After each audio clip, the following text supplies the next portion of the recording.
ಕಲಬುರಗಿಯಲ್ಲಿ ಕೆಇಎ ಪರೀಕ್ಷಾ ಅಕ್ರಮದ ವಿಚಾರಕ್ಕೆ ಸಂಬಂಧಪಟ್ಟಂತೆ ಈಗ ಮತ್ತೆ ಕಲಬುರಗಿಯಲ್ಲಿ ಎಕ್ಸಾಮ್ ನಡೆದ್ರೆ ಮತ್ತೆ ಅಕ್ರಮ ಆಗಬಹುದು ಅನ್ನುವಂತ ಆತಂಕ ಮನೆ ಮಾಡಿರುವ ಬೆನ್ನಿಗೆ ಎಕ್ಸಾಮ್ ಸೆಂಟರ್ಗಳನ್ನ ಬೆಂಗಳೂರಿಗೆ ಶಿಫ್ಟ್ ಮಾಡಲಾಗ್ತಾ ಇದೆ ಅನ್ನೋದರ ಡೀಟೇಲ್ ಸಿಗ್ತಾ ಇದೆ. ಕಲಬುರಗಿಯ ಎಕ್ಸಾಮ್ ಸೆಂಟರ್ ಬೆಂಗಳೂರಿಗೆ shift. Kalaburagi to Bengaluru, Vijayapura to Tumakuru.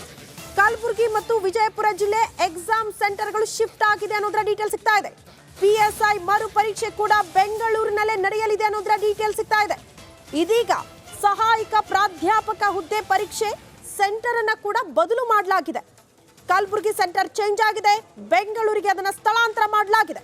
December 31ರ ಪರೀಕ್ಷೆ ಜನವರಿ 13ಕ್ಕೆ ಕೆಎ ಮುಂದೂಡಿದೆ ಅನ್ನೋದರ ಡೀಟೇಲ್ ಸದ್ಯ ಸಿಗ್ತಾ ಇರೋದು. ಕೆಎ ಪರೀಕ್ಷಾ ಅಕ್ರಮದ ವಿರುದ್ಧ ದೊಡ್ಡ ಮಟ್ಟದ ಆಕ್ರೋಶ ವ್ಯಕ್ತವಾಯಿತು.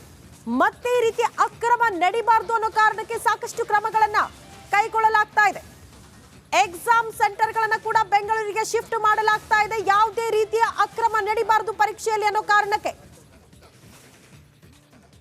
ಈ ಬಗ್ಗೆ ಮತ್ತಷ್ಟು ಡೀಟೇಲ್ಸ್ ಅನ್ನು ಕೊಡ್ತಾ ಹೋಗ್ತಾರೆ ನಮ್ಮ ಪ್ರತಿನಿಧಿ ಓಂ ಪ್ರಕಾಶ್. ನೇರ ಸಂಪರ್ಕದಲ್ಲಿ ಜಾಯಿನ್ ಆಗ್ತಿದ್ದಾರೆ.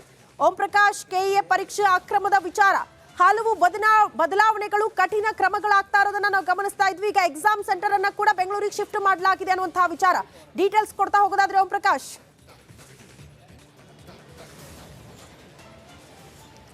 ಶ್ರುತಿ, ಖಂಡಿತವಾಗೂ ಕೆಇಎ ಏನು ನಡೆಸ್ತಾ ಇರುವಂಥ ಎಕ್ಸಾಮನ್ನು ಕಲಬುರಗಿಯಲ್ಲಿ ನಡೆಸೋದಕ್ಕೆ ಆಗೋದಿಲ್ವಾ ಅನ್ನುವಂಥ ಒಂದು ತೀರ್ಮಾನಕ್ಕೆ ಕೆಇಎ ಬಂದಿದೆ ಅನ್ನುವಂಥ ಒಂದು ಪ್ರಶ್ನೆ ಕಾಡ್ತಾ ಇರುವಂಥದ್ದು. ಯಾಕಂತಂದರೆ ಕೆಇಎಯಿಂದ ಕೆಸೆಟ್ ಅಂದರೆ ಸಹಾಯಕ ಪ್ರಾಧ್ಯಾಪಕ ಹುದ್ದೆಗಳ ಎಕ್ಸಾಮ್ ಏನು ನಡೆಸೋದಕ್ಕೆ ಮುಂದಾಗಿತ್ತು. ಡಿಸೆಂಬರ್ 31ರಂದು ಈ ಎಕ್ಸಾಮ್ ನಡಿಬೇಕಾಗಿತ್ತು. ಆದರೆ ಅದನ್ನು ಜನವರಿ 13ಕ್ಕೆ ಪೋಸ್ಟ್ಪೋನ್ ಮಾಡಿರುವಂಥದ್ದು. ಜನವರಿ 13ಕ್ಕೆ ನಡೀತಾ ಇರುವಂಥ ಈ ಕೆಸೆಟ್ನ ಸಹಾಯಕ ಪ್ರಾಧ್ಯಾಪಕ ಹುದ್ದೆಯ ನೇಮಕಾತಿಗೆ ಸಂಬಂಧಪಟ್ಟಂತೆ ಕಲಬುರಗಿಯಲ್ಲೂ ಕೂಡ ಏನು ನೇಮಕಾತಿಯ ಪರೀಕ್ಷಾ ಸೆಂಟರ್ಗಳನ್ನು ಏನು ಗುರುತಿಸಿದ್ರು. ಆದರೆ ಇದೀಗ ಏಕಾಏಕಿ ಕೆಇಎ ಕಲಬುರಗಿಯ ಏನು ಪರೀಕ್ಷಾ ಕೇಂದ್ರದ ಸೆಂಟರನ್ನು ದಿಢೀರನೆ ಅದನ್ನು ಬೆಂಗಳೂರಿಗೆ ಶಿಫ್ಟ್ ಮಾಡಿರುವಂಥದ್ದು. ಆ ಮೂಲಕ ಏನು ಕೆಇಎ ಮೂಲಕ ಏನು ನಡೀತಾ ಇರುವಂಥ ಎಕ್ಸಾಮನ್ನು ಕಲಬುರಗಿಯಲ್ಲಿ ನಡೆಸೋದಕ್ಕೆ ಆಗ್ತಾ ಇಲ್ಲ ಅನ್ನುವಂಥ ಒಂದು ಪ್ರಶ್ನೆ ಇದೀಗ ಕಾಡ್ತಾ ಇರುವಂಥದ್ದು. ಬಹಳ ಪ್ರಮುಖವಾಗಿ ಈ ಹಿಂದೆ ಕೆಇಎ ನೇಮಕಾತಿ ಸಂದರ್ಭದಲ್ಲಿ ಕಲಬುರಗಿಯಲ್ಲಿ ಅಕ್ರಮ ನಡೆದಿತ್ತು. PSI ಎಕ್ಸಾಮಲ್ಲೂ ಕೂಡ ಅಕ್ರಮ ನಡೆದಿತ್ತು. ಹೀಗೆ ಸರಣಿ ಅಕ್ರಮದಿಂದ ಕಲಬುರಗಿ ಅಪಖ್ಯಾತಿಯನ್ನು ಪಡೆದಿತ್ತು. ಅದಾದ ಬಳಿಕ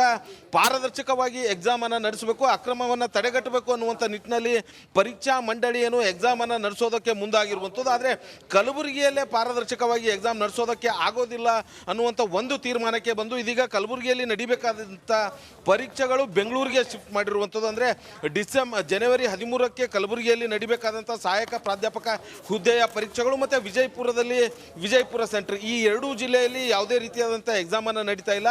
ಕಲಬುರಗಿಯವರು ಬೆಂಗಳೂರಿಗೆ ಹೋಗಿ ಎಕ್ಸಾಮನ್ನು ಬರೀಬೇಕು, ವಿಜಯಪುರದವರು ತುಮಕೂರಿಗೆ ಹೋಗಿ ಎಕ್ಸಾಮನ್ನು ಬರೀಬೇಕು. ಸೊ ಆ ಮೂಲಕ ಈ ಕಲಬುರಗಿ ಜಿಲ್ಲೆಯಲ್ಲಿ ಅಂದರೆ ಏನು ಎಕ್ಸಾಮನ್ನು ಕಂಡಕ್ಟ್ ಮಾಡಿದ್ರು, ಸೊ ಕೆಎ ವತಿಯಿಂದ ಆ ಎಕ್ಸಾಮ್ಗಳೆಲ್ಲವೂ ಕೂಡ ಇದೀಗ ಬೆಂಗಳೂರಿಗೆ ಪೋಸ್ಟ್ಪೋನ್ ಆಗಿರುವಂಥದ್ದು. ಭಾಳ ಪ್ರಮುಖವಾಗಿ ಕಲ್ಯಾಣ ಕರ್ನಾಟಕ ಭಾಗದಿಂದ ಸಹಾಯಕ ಪ್ರಾಧ್ಯಾಪಕ ಹುದ್ದೆಗೆ ಸಾಕಷ್ಟು ಜನ ಏನು ಅಭ್ಯರ್ಥಿಗಳು ಅರ್ಜಿಯನ್ನು ಹಾಕಿದ್ರು. ಬಹುಶಃ ಈಗ ಅವರೆಲ್ಲರೂ ಕೂಡ ಬಹಳ ತೊಂದರೆಗೆ ಈಡಾಗ್ತಾ ಇರುವಂಥದ್ದು. ಕಲಬುರಗಿಯಲ್ಲಿ ಆದರೆ ಕಲ್ಯಾಣ ಕರ್ನಾಟಕದ ಭಾಗದ ಸಾಕಷ್ಟು ವಿದ್ಯಾರ್ಥಿಗಳು ಅವತ್ತಿನ ಬೆಳಗ್ಗೆ ಬಂದು ಎಕ್ಸಾಮನ್ನು ಬರೆಯೋದಕ್ಕೆ ಅನುಕೂಲ ಆಗ್ತಾ ಇತ್ತು. ಆದರೆ ಇದೀಗ ಬೆಂಗಳೂರಿಗೆ ಎಕ್ಸಾಮನ್ನು ಪೋಸ್ಟ್ಪೋನ್ ಆದಂಥ ಅಂದರೆ ಶಿಫ್ಟ್ ಆದಂಥ ಹಿನ್ನೆಲೆಯಲ್ಲಿ, ಎಕ್ಸಾಮ್ ಸೆಂಟರ್ ಶಿಫ್ಟ್ ಆದಂಥ ಹಿನ್ನೆಲೆಯಲ್ಲಿ 1 ದಿವಸ 2 ದಿವಸ ಮೊದಲೇ ಹೋಗಬೇಕಾಗುತ್ತೆ, ಅಲ್ಲಿ ಲಾಡ್ಜನ್ನು ಮಾಡಿ ಇರಬೇಕಾಗುತ್ತೆ. ಹೀಗೆ ಸಾವಿರಾರು ರೂಪಾಯಿ ಖರ್ಚು ಒಂದು ಕಡೆ ಬರೋದಾದರೆ, ಮತ್ತೊಂದು ಕಡೆ ಏನಂತಂದರೆ ಅಲ್ಲಿರುವಂಥ ಏನು ಎಕ್ಸಾಮ್ ಸೆಂಟರನ್ನು ಹುಡ್ಕೋದಕ್ಕೆ ಕಷ್ಟ ಆಗುತ್ತೆ ಅನ್ನುವಂಥ ನಿಟ್ಟಿನಲ್ಲಿ ಅಭ್ಯರ್ಥಿಗಳು ತಮ್ಮ ಅಳಲನ್ನು ತೋಡ್ಕೊಳ್ಳೋದಕ್ಕೆ ಮುಂದಾಗಿರುವಂಥದ್ದು. ಭಾಳ ಪ್ರಮುಖವಾಗಿ ಇಲ್ಲಿ ಏನು ಎಕ್ಸಾಮನ್ನು ನಡೆಸಬಹುದಾಗಿತ್ತು, ಆದರೆ ಎಕ್ಸಾಮನ್ನು ನಡೆಸೋದಕ್ಕೆ ಆಗೋದಿಲ್ಲ ಅನ್ನೋದಕ್ಕೆ ತೀರ್ಮಾನಕ್ಕೆ ಬರಲು ಕಾರಣ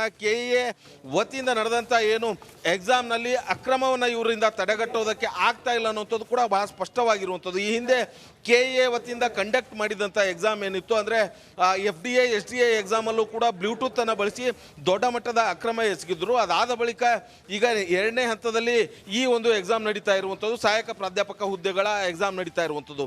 ಇದನ್ನು ಇಲ್ಲಿಂದ ಪೋಸ್ಟ್ಪೋನ್ ಮಾಡಿರುವಂಥದ್ದು. ಮೊದಲೇ ಒಂದು ವೇಳೆ ಇವರು ಕೆಇಎ ನೇಮಕಾತಿ ಅಂದರೆ ಕೆಸೆಟ್ ಎಕ್ಸಾಮ್ ಕಾಲ್ಫಾರ್ಮ್ ಮಾಡಿದಂಥ ಸಂದರ್ಭದಲ್ಲೇ ಕಲಬುರಗಿ ಸೆಂಟರನ್ನು ಕ್ಯಾನ್ಸಲ್ ಮಾಡಿ ಬೇರೆ ಸೆಂಟರ್ಗಳನ್ನು ತೋರಿಸಿದ್ರೆ ಬಹುಶಃ ಅಭ್ಯರ್ಥಿಗಳು ತಮಗೆ ಅನುಕೂಲ ಆಗುವಂಥ ಏನು ಸೆಂಟರ್ಗಳನ್ನು ಆಯ್ಕೆ ಮಾಡ್ಕೋತಾ ಇದ್ರು. ಆದರೆ ಕಲಬುರಗಿ ಸೆಂಟರನ್ನು ತೋರಿಸಿದ ಬಳಿಕ ಅದಾದ ಬಳಿಕ ಎಕ್ಸಾಮ್ ಕೂಡ ಹತ್ತತ್ರ ಬಂದಂಥ ಸಂದರ್ಭದಲ್ಲಿ ಏಕಾಏಕಿಯಾಗಿ ಕೆಇಎ ಈ ನಿರ್ಧಾರ ಸಾಕಷ್ಟು ಅಭ್ಯರ್ಥಿಗಳ ಆಕ್ರೋಶಕ್ಕೆ ಕಾರಣವಾಗ್ತಾ ಇರುವಂಥದ್ದು. ಹಾಗಾಗಿ ಅಭ್ಯರ್ಥಿಗಳು ಕೂಡ ಏನು KEAಗೆ ಮತ್ತು ಸರ್ಕಾರಕ್ಕೆ ಮನವಿಯನ್ನು ಮಾಡ್ಕೊಳ್ತಾ ಇದ್ದಾರೆ.